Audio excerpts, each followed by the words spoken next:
சென்னை நந்தம்பாக்கத்தில் உள்ள வர்த்தக மையத்தில் பன்னாட்டு புத்தக காட்சி தொடங்கி நடைபெற்று வருகிறது. இதுகுறித்து செய்தியாளர் ராஜ்குமார் அளித்த கூடுதல் தகவல்களை பார்க்கலாம்.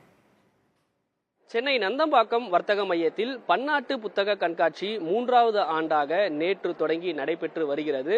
தமிழக அரசு சார்பில் திட்டமிட்டு, அதாவது தமிழ் மொழி நூல்களை இந்தியா மட்டும் இல்லாமல் உலக நாடுகள் முழுவதும் தமிழ் மொழி நூல்களை கொண்டு செல்வதற்காக பன்னாட்டு புத்தக கண்காட்சி நடைபெற்று வரக்கூடிய நிலையில் இந்த ஆண்டு இத்தாலி, ஜெர்மனி, ஆசிய நாடுகள் உள்ளிட்ட 65 நாடுகள் பங்கேற்று இருக்கிறது. நேற்று தொடங்கிய இந்த புத்தக கண்காட்சியில் ஏராளமான பதிப்பாளர்கள், அதே போன்று எழுத்தாளர்கள் பங்கேற்று இருக்கிறார்கள். அதே போன்று தமிழ் மொழி நூல்களை உலக நாடு முழுவதும் கொண்டு செல்வதற்கும் உலக நாட்டில் இருக்கக்கூடிய பிற மொழி நூல்களை தமிழுக்கு கொண்டு வருவதற்கான பிசினஸ் டு பிசினஸ் என்ற அடிப்படையில் ஒப்பந்தம் செய்வதற்காக இந்த புத்தக கண்காட்சி நடைபெற்று வருகிறது.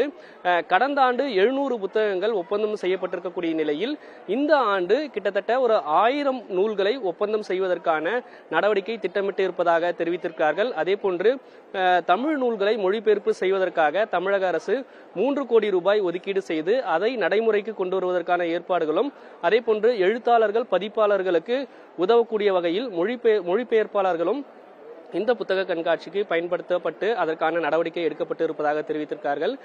குறிப்பிட்டு சொல்ல வேண்டும் என்றால், தமிழ் மொழி நூல்களை பிற நாடுகளுக்கு கொண்டு செல்வது மட்டுமில்லாமல் இந்த புத்தக கண்காட்சியில் சில குறிப்பிட்ட தலைப்புகளில் வெளிநாட்டு பதிப்பாளர்கள் தேர்வு செய்து வருவதாக தெரிவிக்கிறார்கள்.